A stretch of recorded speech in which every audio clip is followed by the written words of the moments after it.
Buenas tardes. Buenas tardes, ingeniero. Bueno, nosotros terminamos la primera parte viendo lo que eran las gráficas de control. ¿Qué eran las gráficas de control? ¿Cuáles eran las características? ¿Cuáles son las variables que se tienen que controlar? Las causas comunes y las causas especiales, etcétera, ¿no? Y ahora vamos a ver que esas gráficas de control pueden ser por atributos. O sea, por atributos ya saben que cuando es alguna cualidad que nosotros vamos a controlar, donde esa cualidad se representa por números enteros.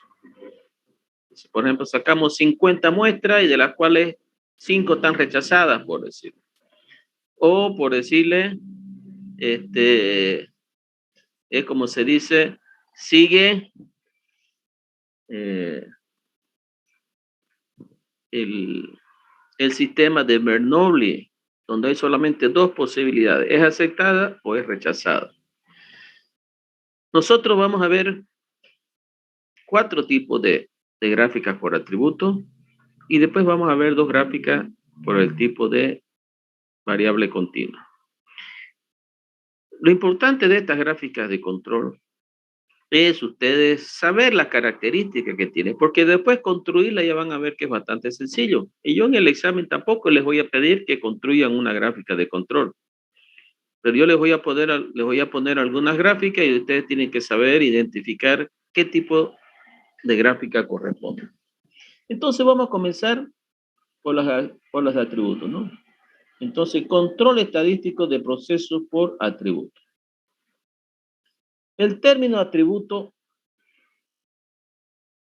es la propiedad que tiene una unidad, una pieza, es la que yo estoy analizando, de ser buena o mala. Es lo que se llama el modelo de Bernoulli. Es decir, la característica de calidad es estar o no de acuerdo con las especificaciones. ¿Está aprobada o no está aprobada? ¿Es aceptada o es rechazada? Eso es el modelo de Bernoulli. Por eso que se dice por atributo, porque solamente hay 2 alternativas, ¿está buena o está mala? La situación sí o no es siempre típica de la medición de atributos.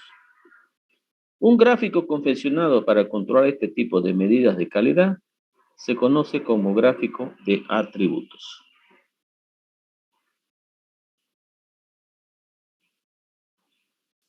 Gráficas por atributos.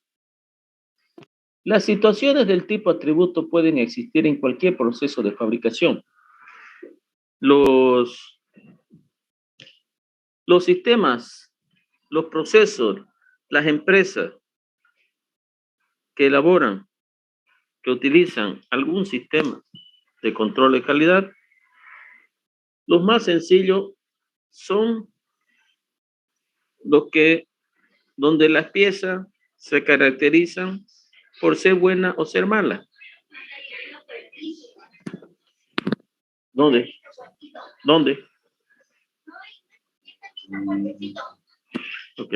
Entonces, repito, este gráfica de los atributos son las más sencillas, las que más se utilizan, pero eso no significa que sean las mejores. Son las que más se utilizan porque son las más simples.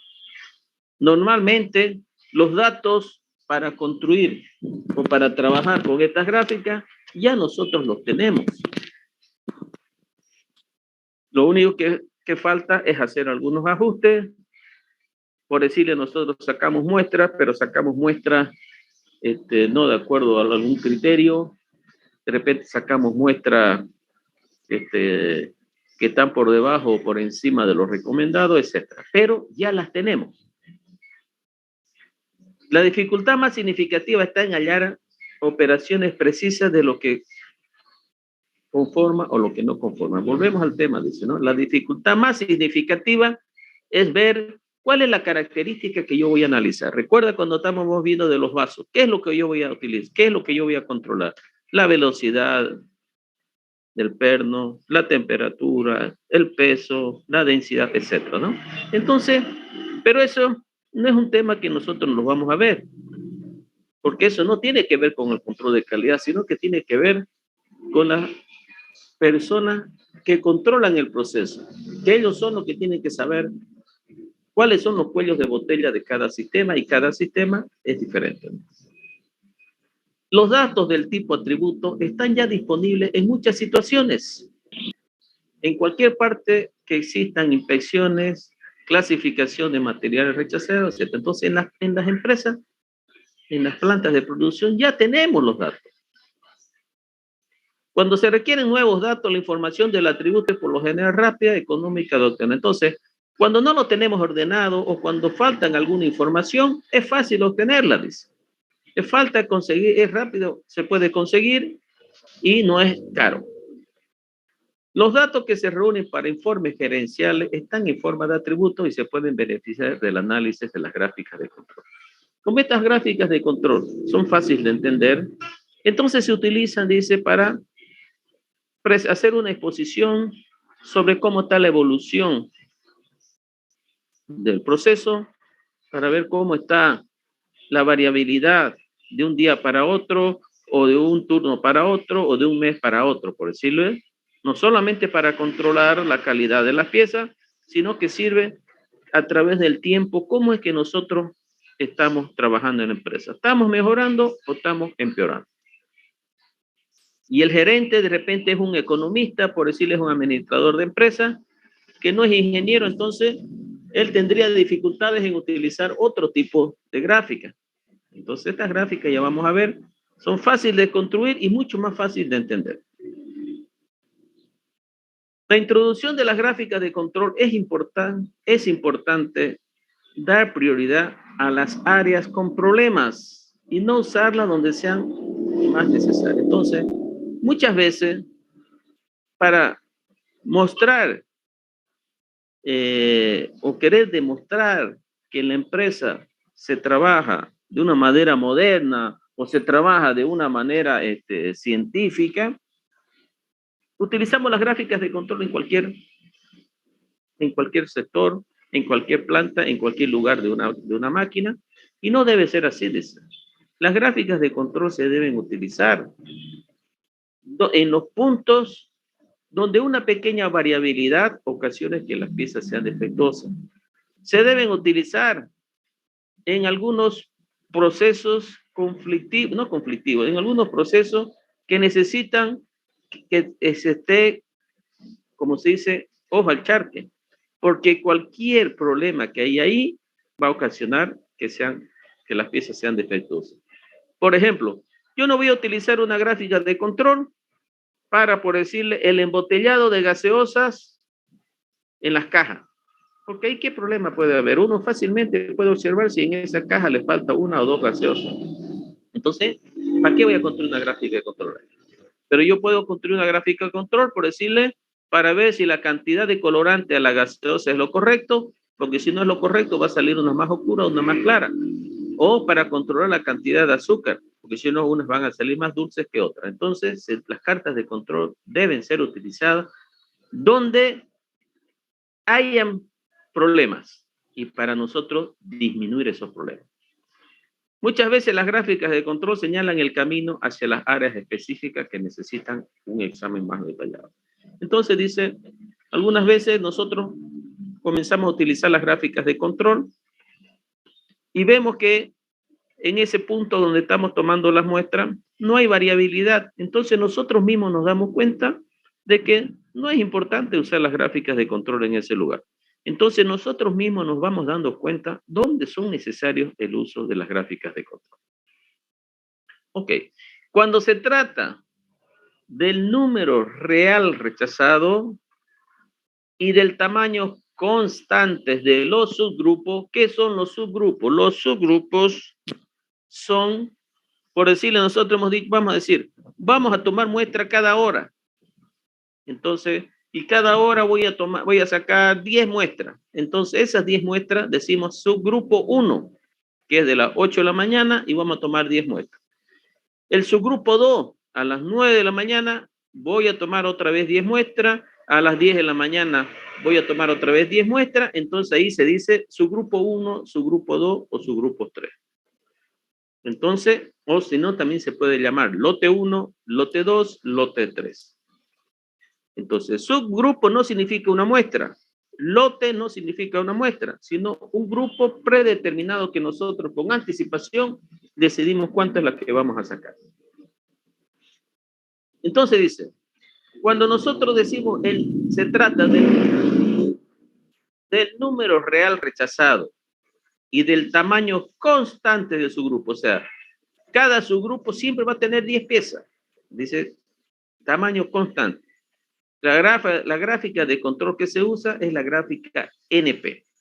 Entonces, las gráficas NP es cuando el subgrupo siempre es el mismo y nosotros tenemos un número real rechazado. Entonces, nosotros sacamos 10 piezas, tenemos una pieza mala. A las 9, el segundo subgrupo, tenemos igual 10 piezas y tenemos 2 piezas malas. El tercer subgrupo, a las 10, sacamos igual 10 y tenemos 4, por decirle, pero siempre ese 10 es el mismo. Cuando se trata de la fracción rechazada, fíjese, aquí número real dice, ¿no? De 10 piezas yo tengo 2 rechazadas, ese es el número real rechazado. Ahora, cuando se trata de la fracción rechazada, entonces, que proviene de una muestra donde el tamaño del subgrupo no es constante, el tipo de gráfica de control que se usa es una gráfica P. Entonces, la gráfica P, por ejemplo, puede ser a las 8 saqué 10, a las 9 saqué... Perdón, a las 9 saqué 8, a las 10 saqué 9, pero varía. Y dice, aquí en la gráfica GNP dice número real rechazado, aquí fracción rechazada. Entonces, ¿qué es lo que nosotros vamos a colocar en el gráfico? Si en el lote 1 a las 8 se sacaron 9 muestras y fueron 2 rechazadas, entonces 2 entre 9 y esa es la fracción rechazada. Entonces, eso es lo que nosotros vamos a graficar. Mientras que aquí es directamente el número de piezas rechazadas. Si los artículos pueden tener más de una falta de conformidad, entonces, por decirle, yo voy a analizar una pieza de que el diámetro, por decirle, y el peso. Entonces, son dos variables de control. O, por ejemplo, una licuadora. En una licuadora yo tengo que ver si el enchufe está bien, si los botones están funcionando bien, si el recipiente ajusta bien, si no hay pérdida. Entonces, hay varias situaciones donde nosotros podemos controlar. Entonces, en ese caso, y siempre es una misma licuadora, decimos, ¿no? Pueden tener más de una falta de conformidad, pero el tamaño de los subgrupos siempre es fijo. Entonces, el subgrupo se podría hacer 10 licuadoras, por decirlo. Siempre va a ser 10 licuadoras, pero dentro de una licuadora nosotros podemos analizar varias cosas. Entonces, eso es lo que se llama la gráfica C. Luego, dice, ¿no? Si el número promedio de faltas de conformidad por unidad, ahora fíjense, por unidad.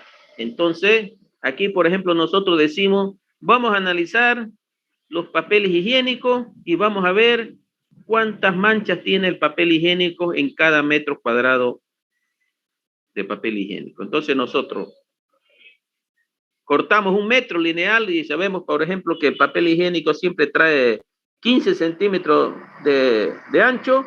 Entonces nosotros agarramos un metro, ¿no? Y vemos cuántas manchas hay. Entonces, manchas por metro cuadrado.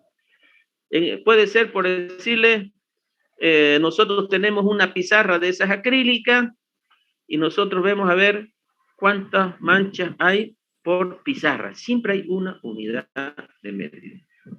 Entonces, en ese caso, cuando hay una unidad de medida, se utilizan las gráficas U. ¿Cuál es la diferencia? Las gráficas C también tienen una unidad de medida, pero ¿cuál es la diferencia? Que en la gráfica C, el subgrupo es constante y en la gráfica U es variable. Entonces significa que en el caso de papel higiénico, en un momento yo agarro un metro de papel higiénico, en otro 50 centímetros, en el otro 80 centímetros, en el otro 1,20 m, entonces cambia. Entonces estas son las 4 gráficas que nosotros vamos a ver, que son gráficas por atributo. ¿Y por qué es que se llama por atributo? Porque fíjense, las gráficas NP nos dice de 10 piezas, 2 hay rechazadas. Entonces, 2 piezas rechazadas. No es 2,1 ni 2,3. 2 piezas rechazadas. Aquí dice fracción rechazada. También hay 3 piezas rechazadas, pero el lote cambia o el subgrupo cambia cada vez que se saca. Entonces, siempre se divide dice 3 piezas defectuosas en 9 que saqué. 2 piezas en 10. Entonces, también todos enteros, ¿no?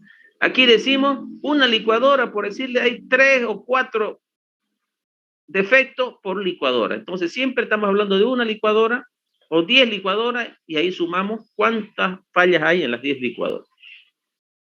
Ahora, en las gráficas U, también estamos hablando. Tiene una unidad de medida que aquí, por ejemplo, es licuadora. Aquí también es licuadora. Podemos decir también, queremos ver qué cantidad de bacterias coliformes hay en 1 litro de agua. Entonces, bacterias por litro de agua. Siempre hay una unidad de medida. Entonces, en la siguiente, en la tarde voy a tomar otra muestra de agua para ver cómo está. Y saco otra muestra, pero ya no de 1 litro, sino de medio litro. Entonces, pero siempre decimos litro. Solamente que en las gráficas U varía, ¿no? En una era 1 litro, después la siguiente muestra era medio litro, la otra puede ser 600 ml, siempre hay una misma unidad de medida. Vamos a comenzar viendo las gráficas NP. Este tipo de gráficas de control se usan para evaluar el número de artículos defectuosos cuando el tamaño del subgrupo N es constante. El número real de defectos se representa por NP. Los métodos de cálculo que se usan para las gráficas NP se basan en la distribución binomial. Entonces, si ustedes recuerdan de estadística, la distribución binomial significa que nosotros sacamos, hay un lote y nosotros decimos 60% son buenas, entonces el 40% son malas, por ejemplo. Hay falso y verdadero, ¿no? Siempre hay una línea central y hay los límites de control superior e inferior.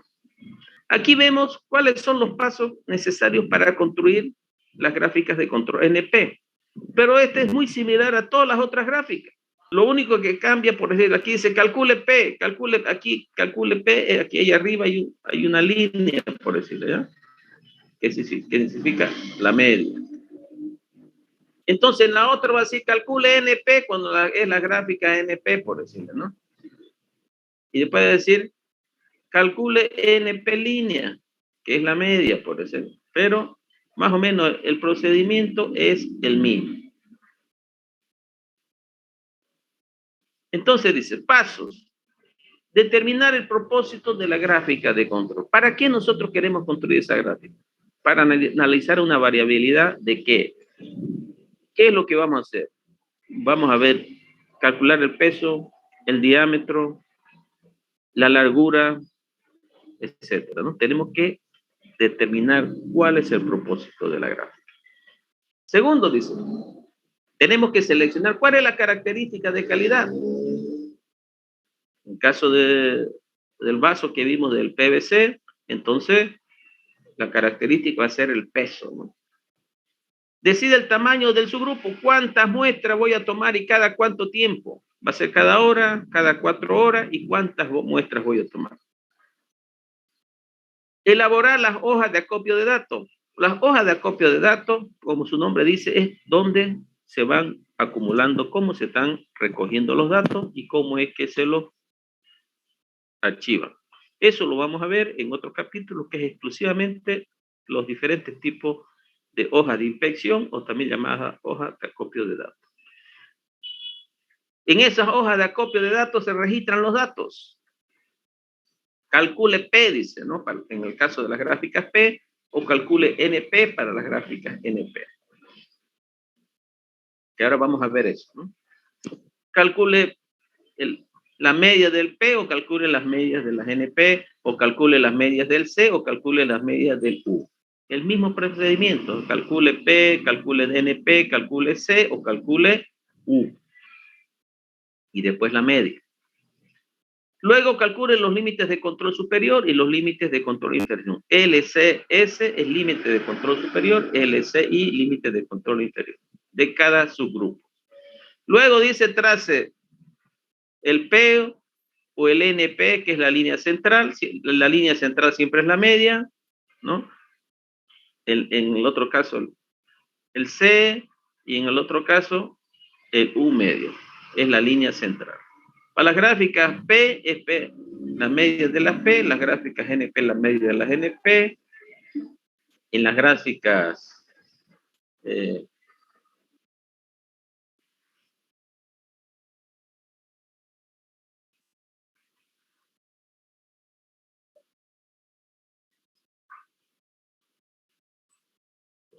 en las gráficas C no es la media, y en las gráficas siempre es la media. La línea central siempre es la media. Y tenemos los límites de control y los límites superiores. ¿Qué es lo que cambia? Lo que cambia es cómo se calculan estos límites de control superior y estos límites de control inferior y la media.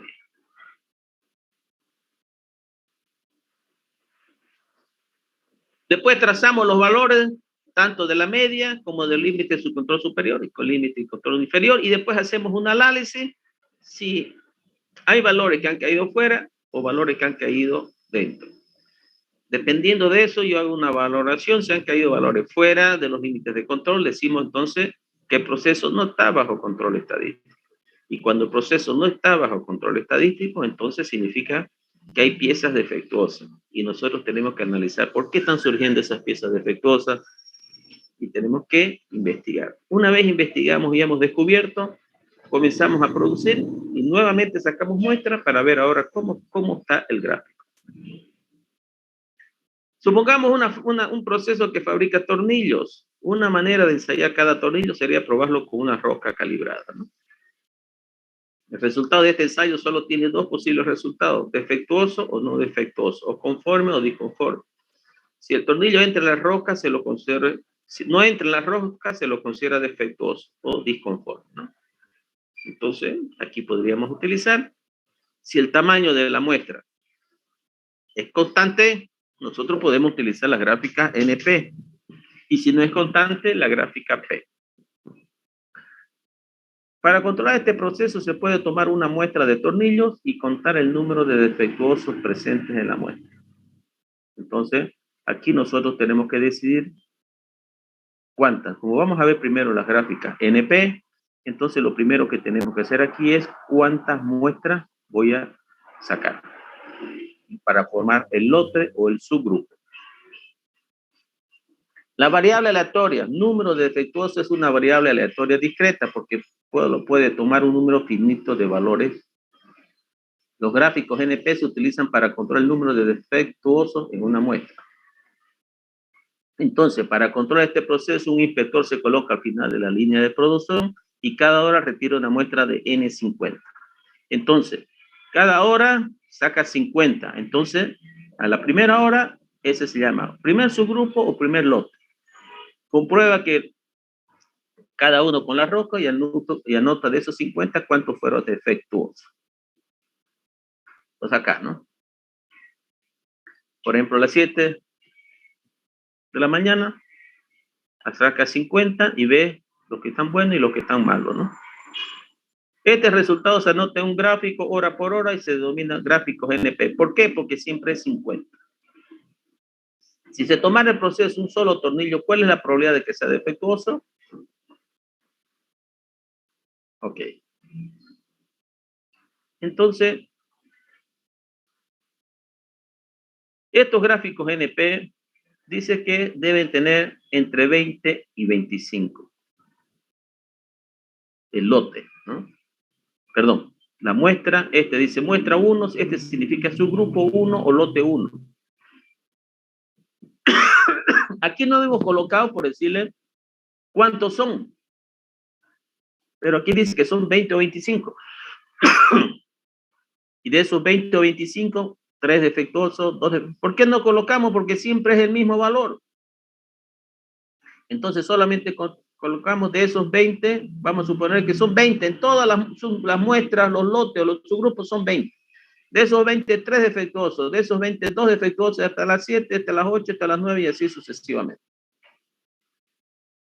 Y bueno, Y aquí yo les voy a dar la fórmula. Esta sería la fórmula, ¿no? De las gráficas NP.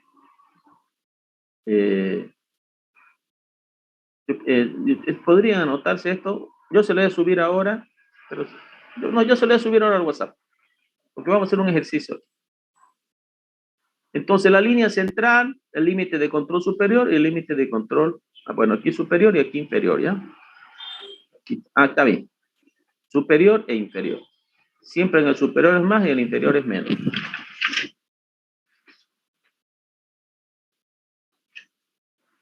Construimos entonces un gráfico GNP de prueba. Y bueno. Y fíjense, nos da de esta manera, pues, esa línea verde es la línea central, esta roja es el límite de control superior y este es el límite de control inferior. Y todos estos puntos son las piezas rechazadas. Entonces, ahora yo les voy a pasar al WhatsApp.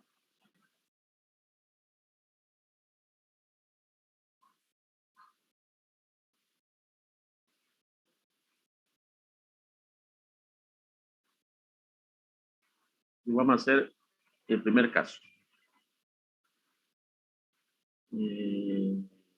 Bueno, lo primero que voy a hacer es subirle esta presentación.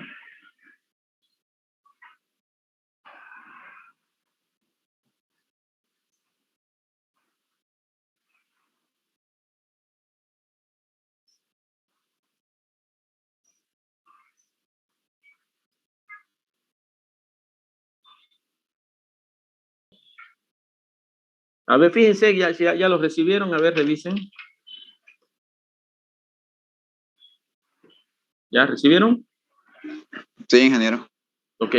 Entonces dice, en una empresa del ramo metalmecánico se fabrican válvulas. Después del proceso de fundición se hace una inspección y las piezas que no cumplen con ciertas características son rechazadas. Las razones por las que pueden ser rechazadas son diversas. Piezas incompletas, mucha porosidad, mal formadas, etc. Nosotros tenemos que definir cuál es la que vamos a controlar, ¿no? Para evaluar la variabilidad y la magnitud de las piezas defectuosas en el proceso de fundición, se decide implementar las cartas P y las cartas NP. Fíjense que para esta misma fábrica, nosotros podemos utilizar cualquiera de las dos. Vamos a comenzar las gráficas NP. Las gráficas NP dice que todas estas, el tamaño del lote 1, lote 2, por decirle cada hora va a ser o cada vez que se ha fundido, siempre se van a sacar 10 válvulas y de esas 100 válvulas, una es mala, de esas 100 es 6 malas, entonces este es el número de defectos. ¿Ok? Entonces, ¿qué vamos a hacer aquí? Entonces, nosotros sumemos aquí cuántas hay, son 30%, son 3.000. Y aquí sumemos cuántas son todas las defectuosas.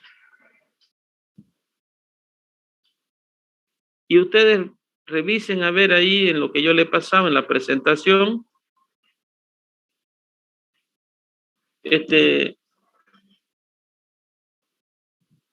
No han recibido este ejercicio, ¿no?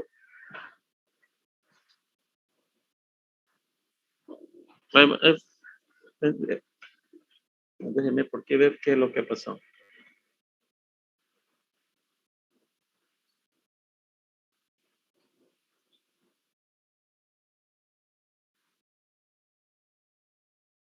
Ok, ya está.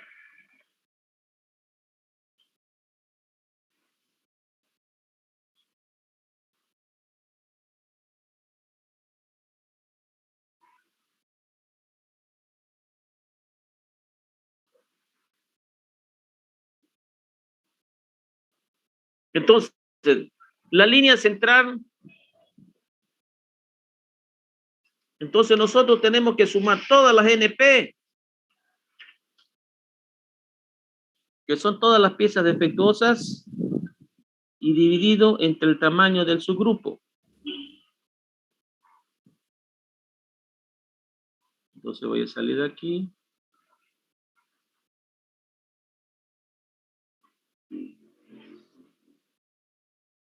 Entonces, el NP con su barra arriba significa la línea central.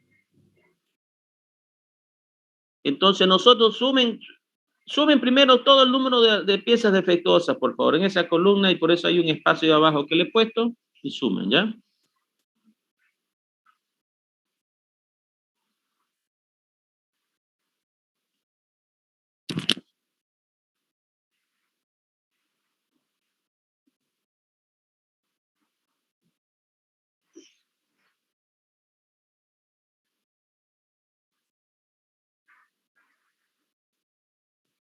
$131. Ok. Y entonces 100 por 30 son 3.000, ¿no? ¿Verdad? Entonces, el NP barra, la línea central, es 131 dividido entre 3.000.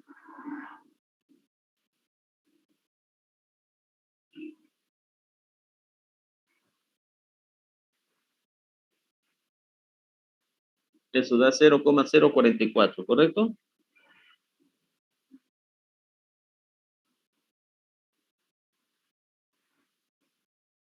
Ok. Una vez tenemos la línea central, vamos a calcular los límites de control superior, que es igual. El límite de control superior, fíjense que ya eso está aquí. Ya se lo pasé.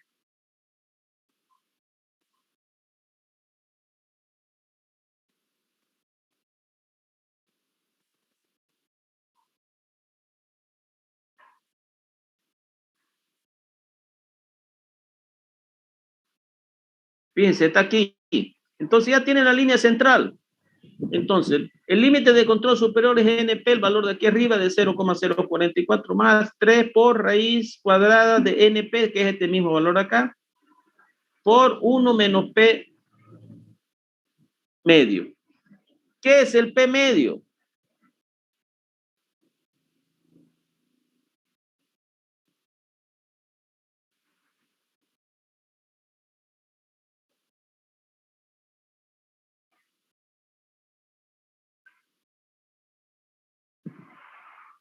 Es el número de piezas defectuosas, o sea, 131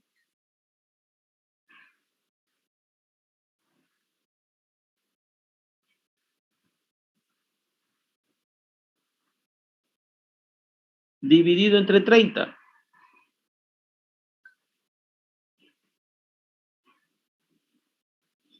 No tenemos que confundir, fíjense, la línea central NP es la sumatoria de todas las piezas defectuosas, ¿no? Dividido entre el tamaño del subgrupo, dividido entre 30, ¿no? Dio 0,044. Ahora, ¿qué es el P barra? Es el número de piezas defectuosas. Perdón. Aquí hay un errorcito, ¿ya?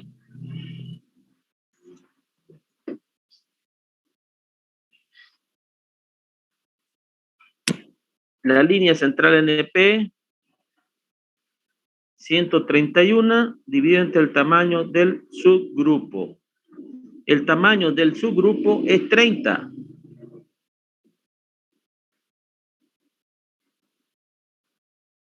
A ver.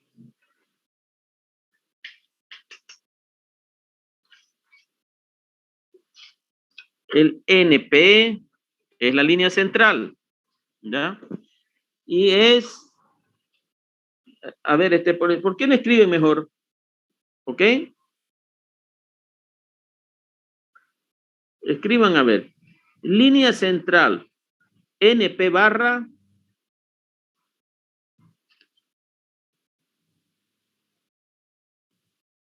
es igual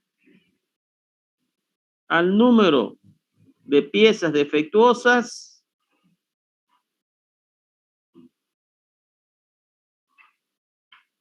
dividido entre el tamaño del subgrupo.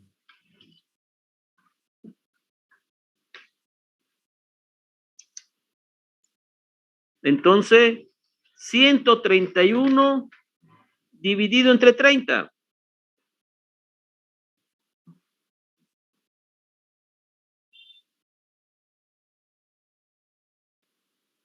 $4,36, correcto. Ok, ahora P barra.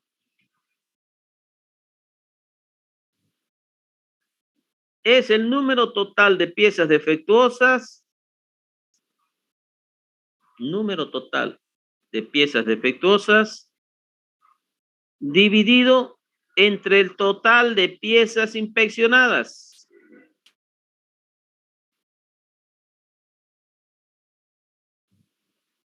Entonces, número total de piezas defectuosas, 131 dividido entre 3.000 que daba 0,044.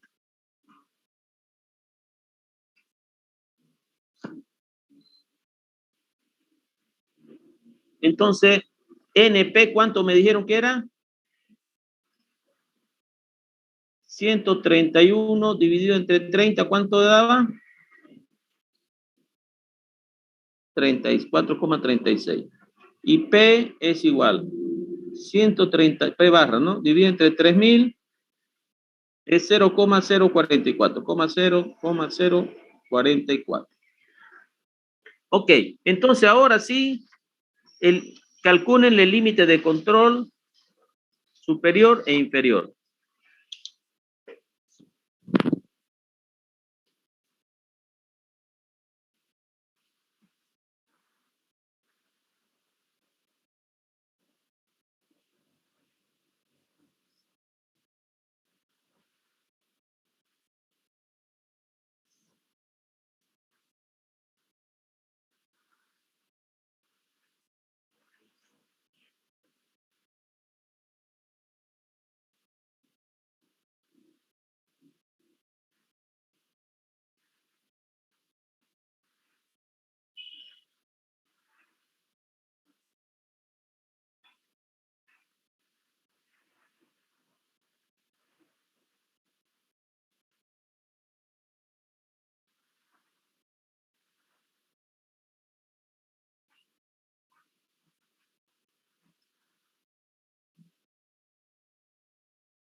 ¿Ya tienen los valores?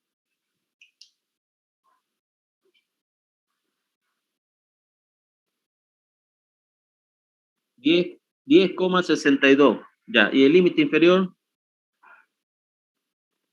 ¿Cuánto? Menos 1,90. Entonces, cuando da negativo, eso es igual a 0, porque aquí, ¿qué significaría eso? Que, por ejemplo, estamos produciendo 100 piezas y nos aparecen 110 más bien. Entonces, nos aparecen más, y como dice, apareció más piezas buenas que las producía. Entonces, eso no tiene sentido. Entonces, cuando da negativo, se coloca 0. ¿Perdón? No, no estoy compartiendo.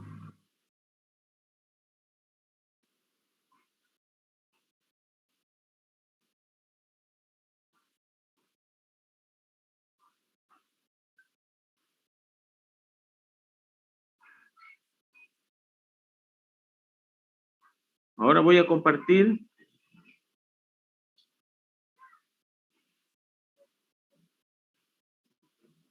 Entonces, nosotros estamos ahí, hemos calculado esos valores. Entonces, el siguiente punto es construir el gráfico. Entonces, en el gráfico, nosotros ponemos en la línea horizontal, en el eje horizontal, del 0 a 30. Y en el eje vertical, nosotros vemos cuál es el que tiene mayor cantidad. A ver, el subgrupo mayor es 15. Entonces aquí arriba colocamos 15 por decirle, y acá 0, y los vamos distribuyendo. Entonces con esos valores que nos ha dado, por ejemplo, la línea verde, que sería la línea central, que es 4,36. Colocamos 4,36 y cruzamos acá y colocamos línea media, NP barra.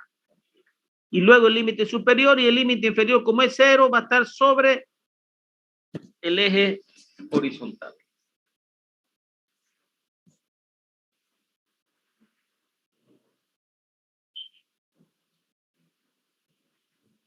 Y cada uno de estos puntos es, por ejemplo, el lote 1 dice que tiene una pieza defectuosa, entonces, como lote 1, y aquí en el eje vertical vemos 1 y ahí ponemos un punto.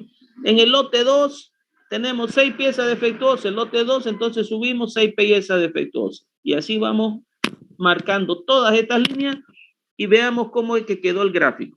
A ver, háganlo, por favor. Mientras yo me levanto 5 minutos mientras ustedes hacen ese gráfico. ¿Ha quedado claro cómo que tiene que elaborarse el gráfico? ¿Alguien tiene una duda, por favor?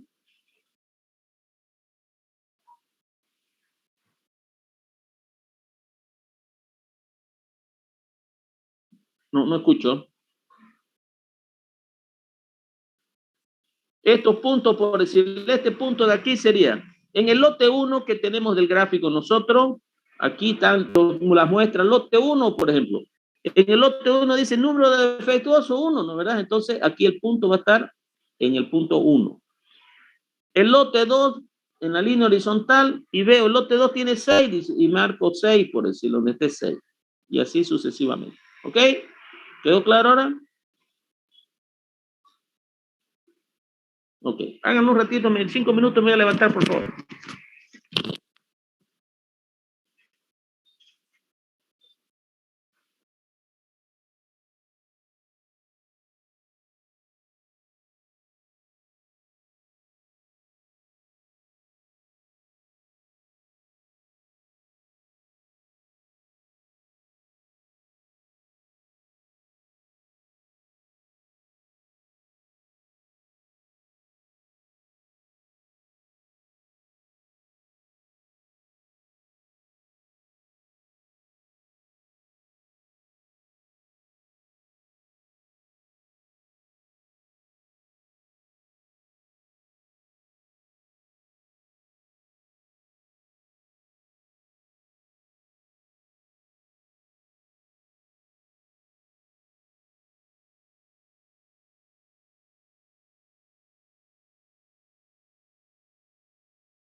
Ok. ¿Le hicieron el gráfico? ¿O todavía?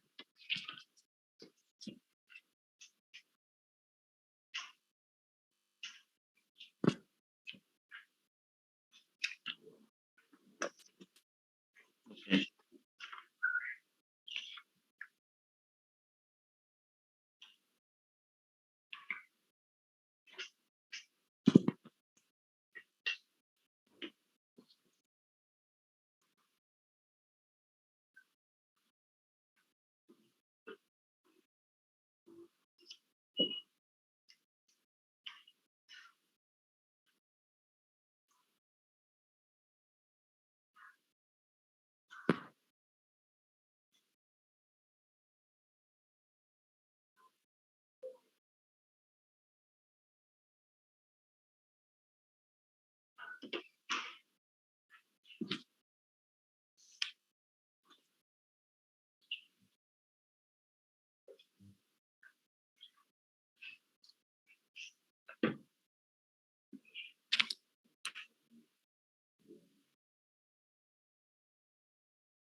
¿Cómo es su nombre?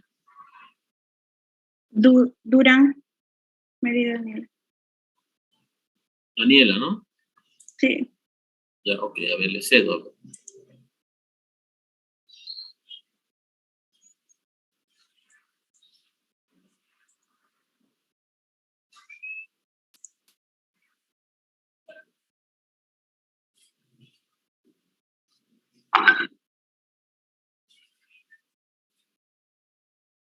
Ok, ¿están viendo?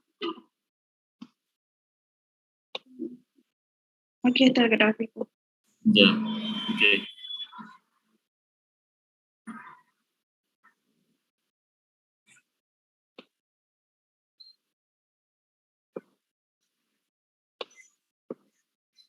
Ok, entonces fíjense, la línea central aquí lo he puesto con rojito, ¿no?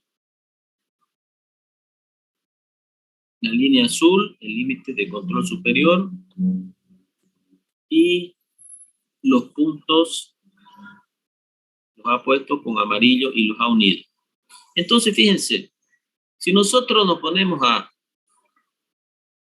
revisar, vamos a ver que aquí tenía 1, sube a 6, después está bajando. Fíjense, nosotros en el anterior capítulo vimos qué significa una normalidad por irregularidad.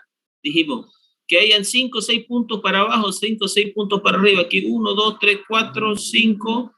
Entonces aquí fíjense, está bajando, pero después subió. 1, aquí subió, bajó, aquí subió. Pero aquí hay uno que está fuera del límite de control superior.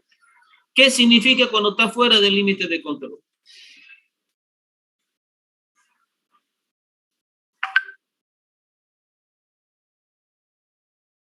¿Qué significa? Creo que hay una pregunta en el examen que decía. ¿Qué pasa cuando están fuera de los límites de control? El sistema no está bajo control estadístico y los puntos que están fuera de los límites de control significa que están ocasionando piezas defectuosas. Entonces aquí hay en el 22 ha generado piezas defectuosas. Entonces, ese 22 a través de la hoja de inspección, ahí nos va a decir en qué horario fue que se sacaron esas muestras, quién fue el que estaba supervisando y se tiene que ver qué fue lo que pasó en ese momento. De repente fue un corte de energía, de repente fue que se decidió cambiar o hacer un ajuste en la máquina, que salieron piezas defectuosas. Porque después nuevamente, a la siguiente hora, ya nuevamente se puso bien. Ok, entonces, este punto 22 que está afuera, significa que hay piezas defectuosas. Ahora, ¿qué es lo que nosotros tenemos que hacer? Ver qué pasó y se resolvió y comenzar a sacar otra vez las muestras y nuevamente construir el gráfico. Vamos a suponer que este de aquí ya no está. Yo no sé si usted, aprovechando que lo ha hecho en Excel, puede sacar ese punto 22, eliminarlo. No, ingeniero. Pasa que puse los datos nomás. Si muevo si cambio aquí los datos, la gráfica no se va a cambiar. Usted no puede retirar este que dice 22, aquí no puede retirarlo esto. ¿Cuál? Es que no Donde sé. dice 22. Solamente donde dice 12. Ahí, póngale a ver qué pasa cuando donde dice 12, ¿qué pasa? Los 22 por decirle, pero en el lote 22 hay 15 piezas defectuosas, ¿no? Aquí 15 piezas defectuosas. En el lote 22 hay 15 piezas defectuosas. Ahí, póngale 0 ahí. Okay. Quiero ver qué pasa en el gráfico. Aquí también no cambia el gráfico, ingeniero, porque a medida de que yo agarro todos los datos acá, de recién armo el gráfico. Así que este gráfico de acá está hecho con los datos que puse al inicio. Ya, ok. Bueno, entonces, ¿qué es lo que hay que hacer? Ya, pues vamos a suponer que este de aquí significa que ha ocasionado piezas defectuosas. Entonces, vamos a suponer que nosotros identificamos el problema y fue un corte de energía. Entonces, ese corte de energía es una causa común o una causa especial. ¿Es una causa asignable o no asignable? No asignable porque fue un corte intempestivo de energía, por ejemplo, con este tiempo que ha cambiado ahora, entonces un cable se cortó. Entonces nosotros no podemos hacer nada, nosotros ya investigamos y hemos identificado que ese fue el problema. Entonces, como ya identificamos, nosotros tenemos dos alternativas, sacamos ese punto o nuevamente, como es solamente un punto, ya está identificado que ha sido una causa no asignable, entonces, ¿qué hacemos nosotros? Repito, sacamos ese punto o nuevamente sacamos 30 muestras y construimos un nuevo gráfico. Y como ya no va a estar este punto, entonces nos ponemos a analizar solamente los puntos que están arriba, pero dentro de los límites de control. Y comenzamos a revisar, por decirle, para mejorar la calidad. Entonces, para disminuir esa variabilidad. Pero aquí lo primero que teníamos que tomar era investigar qué es lo que estaba pasando, por qué ese se quedó tan alejado, y eso ya significa pieza defectuosa. Entonces, fíjense que a través de un gráfico, aquí tenemos muchos valores y dice, sirve para hacer un informe de gerencia. Cuando tenemos muchos valores, nosotros no sabemos qué es lo que ha pasado acá. Pero cuando venimos aquí a un gráfico, vemos que hay un punto que está fuera del límite de control y cualquier persona, toda una persona que no haya estudiado, sabe que cuando está fuera de los límites de control es que hay problema. Entonces, a través de un gráfico, nosotros con una mirada rápida, ya sabemos que hay un punto donde se ha fabricado piezas defectuosas. Entonces, los gráficos de control sirven para eso, para ver si el proceso está bajo control estadístico o no está, y qué es lo que ha pasado, cómo es que está la variabilidad. Aquí yo veo que lo ideal es cuando hay una para abajo, una para arriba, en cada punto, pero sobre la línea central y otro sobre la línea central. Entonces, uno pasando un poquito la línea central y otro bajando un poquito. Eso sería lo correcto. Pero aquí nosotros vemos que hay, por decirle, 1, 2, 3, 4 puntos por debajo de la línea central. Entonces, eso significa, a pesar de que estas piezas no son defectuosas, pero muestran una irregularidad, mucha variabilidad. Y entonces, ya resolvimos esto, investigamos de ese punto 22, entonces ahora tenemos que concentrarnos a ver por qué es lo que ha pasado, que hay 5 puntos por debajo, acá también. 1, 2, 3, 4, 5 puntos también por debajo. Y lo correcto es que siempre sea uno para abajo y uno para arriba. Entonces, para eso que nos sirven los gráficos de control. Este es el más sencillo, como ustedes lo han visto, ¿no? Ahora ahí mismo está el otro que es igual, la única diferencia es que el tamaño del lote es diferente. Y la próxima clase ya lo vamos a ver, donde los límites de control superior e inferior también se calculan de manera diferente y el límite central también se construye de manera diferente. ¿Quedó entendido más o menos cómo es para qué sirven los gráficos de control?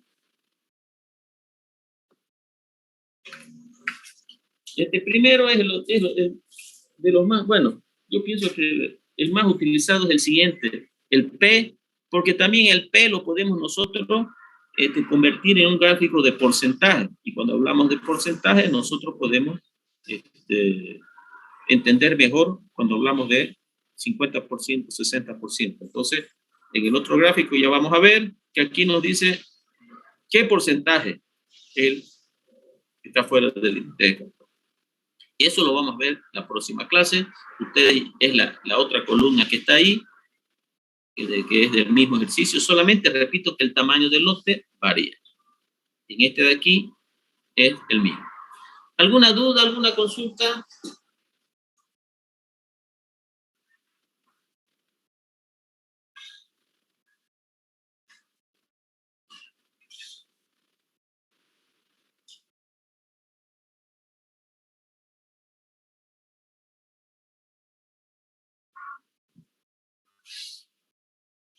¿No hay? Ok.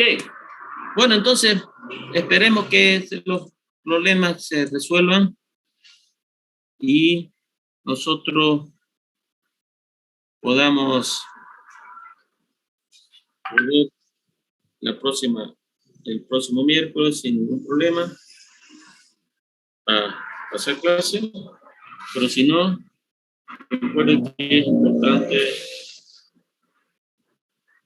que donde estemos tratar de colaborar con este paro, que no solamente es por el bien de la universidad, sino lo más importante, que es por nuestra libertad, por defender la democracia.